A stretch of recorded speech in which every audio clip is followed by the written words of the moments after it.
Your name, man? Marcel Tabai Yusuf. Where are you to from? meet you. Nigeria. And so what brought you to Canada, bro? Well, initially I came as a student, international business, but it's not been easy since last year. Like I was in school and everything. I have sickle cell anemia. I had to leave school, not just because of that though, but for other financial issues. Any Nigerian would understand what I'm talking about. Like Last night, where did you sleep, bro? well, I left the shelter. I don't have a place of my own now. So last night I slept in the street bus. Wow. After I left the hospital because the cold, made me very sick and all of that. My bro, what's your name? My name is Peter, sir. Peter? Yes, sir. Okay, where are you from? From Nigeria. When did you come to Canada, bro? 2023 December. And what was your experience when you came? I came in as a student. I was doing good, but all of a sudden, my dad, who was my sponsor, fell sick. He got stroke. So they were unable to support me again. I became homeless. And So you're homeless right now? yes, sir. How old are you? Just 25 years old. 25 years old. Do not come here on your own without having someone that will guide you. What do you need the most right now? Shelter will help me the most. Are you in the shelter? Hold on to hope because it's dangerous to lose hope. Simi, where are you from? Nigeria. What was it like when you came to Canada? When I came to Canada, I was going to school in Hamilton, so it was pretty good. And I was in boarding school, so it was pretty good. Did you come to Canada alone? Yes, I did. No family? I applied by myself to come to Canada, which was really difficult. And yes, I came to Canada by myself. Good people have a question, and have you ever asked yourself what happens when the dream of studying abroad turns into a nightmare? For countless young people, leaving their home country for a new start is the ultimate goal. But what happens when the very support systems they rely on collapse, leaving them alone without a place to live? Today, we'll be going to hear from young Nigerian students who came to Canada with the high hopes and ended up on the streets facing homelessness. We'll explore the harsh realities they have encountered, from family illness and financial crisis back home to the crushing weight of housing shortage in Canada. These ain't not just stories of personal struggle. They are a stark look at how systemic issues can turn a student's journey into a fight for survival. As you watch, I encourage you to listen closely to their experiences. They are going to share how a father's illness, global pandemic, or even a failed business idea can be the first domino effect in a chain that leads to homelessness. Before we dive in, if this topic resonates with you or you find this video insightful, please hit that like button, share it with your friends and family, and leave a comment with your thoughts down below. Tell me what you think, and do not forget, by the way, to subscribe to this channel for more content like this, so that you can also become a family. Now let us watch the clips, and I'll be back to break down everything with you guys. Your name, man? Marcel Tabai Yusuf. Where are you to from? meet you. Nigeria. And so what brought you to Canada, bro? Well, initially I came as a student, international business, but it's not been easy since last year. Like I was in school and everything. I have sickle cell anemia. I had to leave school, not just because of that though, but for other financial issues. Any Nigerian would understand what I'm talking about. Like Last night, where did you sleep, bro? well, I left the shelter. I don't have a place of my own now. So last night I slept in the street bus. Wow. After I left the hospital because the cold, made me very sick and all of that. You got housing? Yeah, I got my house, Unit 3 Avenue.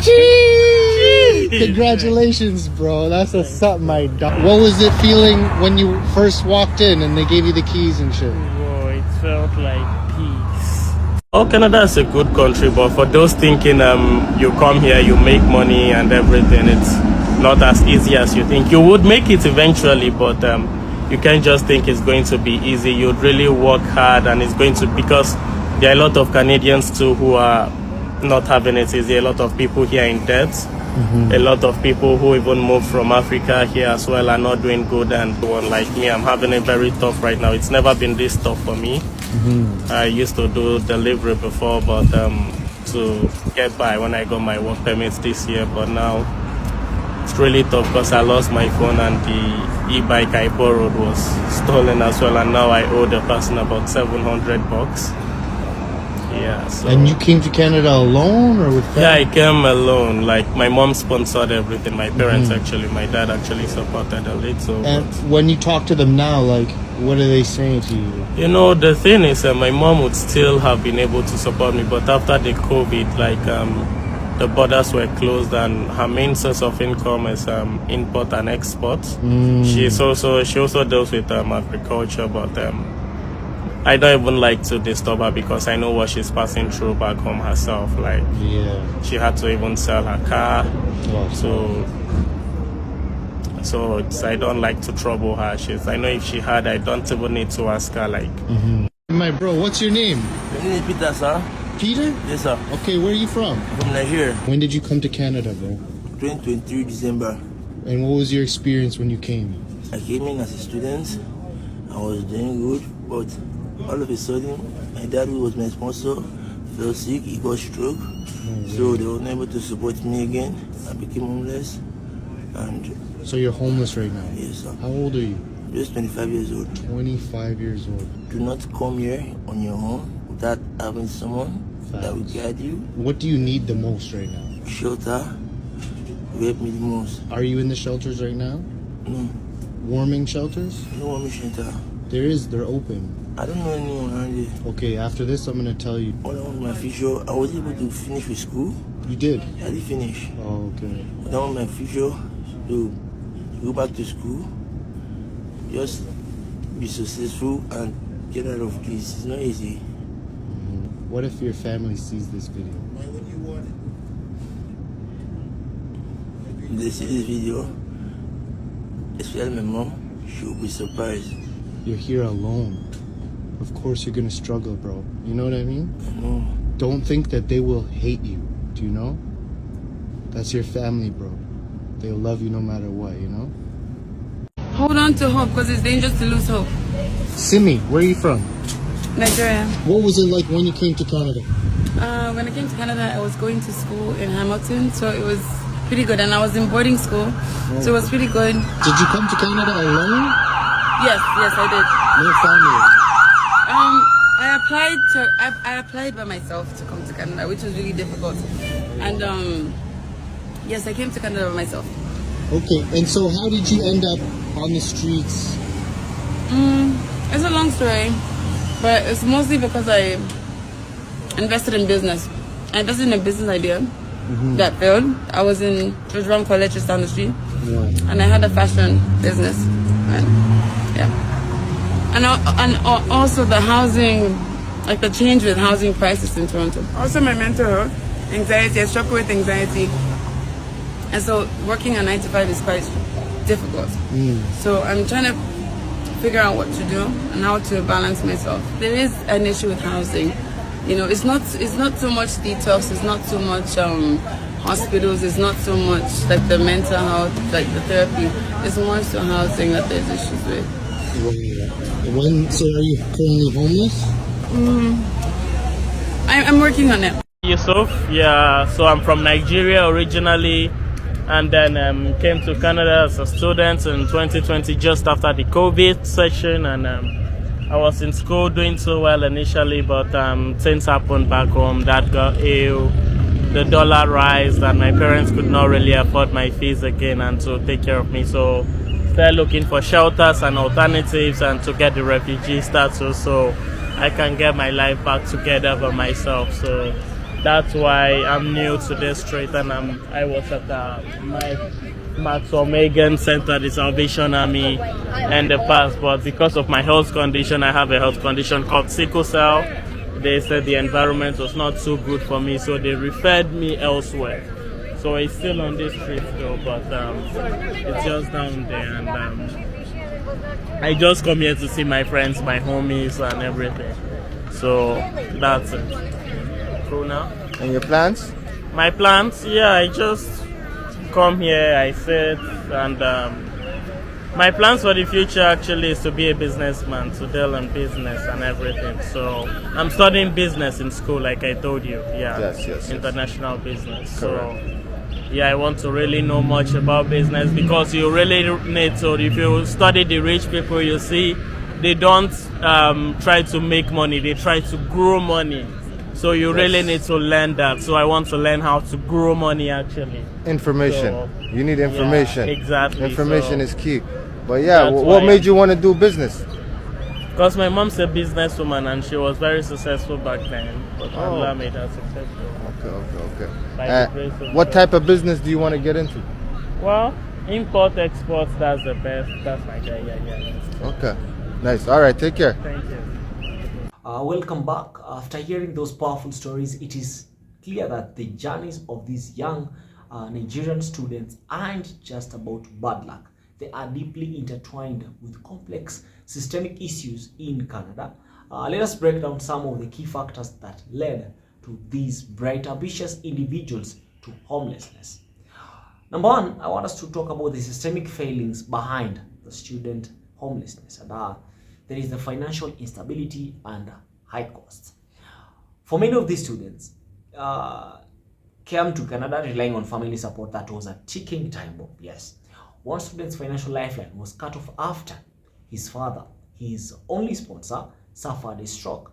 For another, the financial burden became too much for his family when his father fell ill and the value of the Nigerian currency dropped against the dollar. So the global COVID-19 pandemic also played a devastating role, with border closures crushing one student's mother's import-export business. She had to sell her car just to survive, leaving her unable to support her son who lives abroad. And these stories highlight the extreme vulnerability of international students whose well-being is tied to economic and health crises halfway across the world. And it is not like the solution is to just get a job in Canada. The reality of working in Canada is far from the dream. One student found himself in debt after his phone and a borrowed e-bike was stolen while he was doing delivery work. And this shows us the precarity of gig economy jobs and how easily a small setback can spiral into a crisis. As one of the students said, making money here is not easy. You have to really work hard to get that dollar. Number two, there is the housing crisis and inadequate shelters. The main issue about homelessness, by the way, and the financial struggles of these students are made exponentially worse by a fundamental issue, the Canadian housing crisis.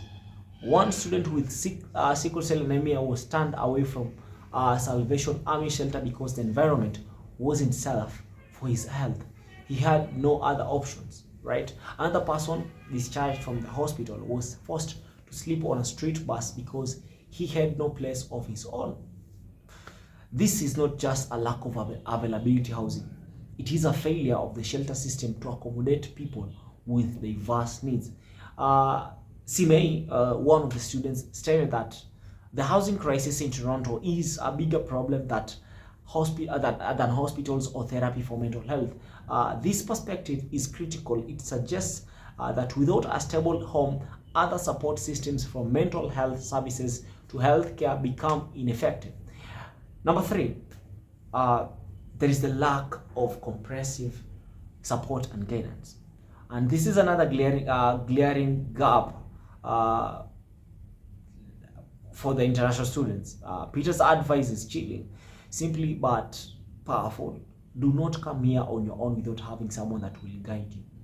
He also mentioned not knowing about warming shelters, which points to a systemic failure in outreach and information for those in desperate needs. When the student pathway fails, some, like the aspiring businessman, feel they have no choice but to seek refugee status just to get their lives together. And this is not a testament of resilience. It is a symptom of a broken system that offers no safety net for those who fall through the cracks. Okay, let us talk about the intersection of personal and systemic issues. And the personal tragedies these students faced. Our parents' illness, a failed business, were not isolated events. They were a collision between personal misfortune and deep-seated societal issues. For Peter, his father's stroke A personal family crisis was amplified by the lack of affordable housing and a guide to help him navigate the system. For Simei, her personal struggle with anxiety made a 9-to-5 job difficult, but it was the high cost and scarcity of housing that made her situation even more dire. The students' individual circumstances were critical points of vulnerability that exposed systemic failings. Then let us talk about the aspirations and versus the reality. So despite everything, these young people have not given up. They came to Canada with a vision of success. Many, like the aspiring international businessman, want to grow money and follow in their parents' footsteps. Peter wants to go back to school and achieve his dream. They are resilient and resourceful, taking on delivery jobs or seeking refugee status as a way to get their life back together. However, their stories serve as a powerful reality check. The dream of a better life is often met with the harsh reality of an expensive and unforgiving system that can leave even the most determined individuals with nothing at hand. Their experiences challenge the narrative that Canada is a land of easy opportunity and reminds us that a student visa doesn't guarantee a safety net. These are not isolated cases. Their struggles reflect the broader economic difficulties facing many, including immigrants and Canadians alike. It is a sobering reminder that we all need to do better to provide more comprehensive support, more affordable housing, and a more accessible safety net for everyone, especially those who come to Canada with so much hope from their home countries, let's say in Africa or Asia. So guys, what are your thoughts from these stories? Do you think Canada is doing enough to protect international students? Let me know in the comments below. Thank you for watching and I hope to see you in my next video.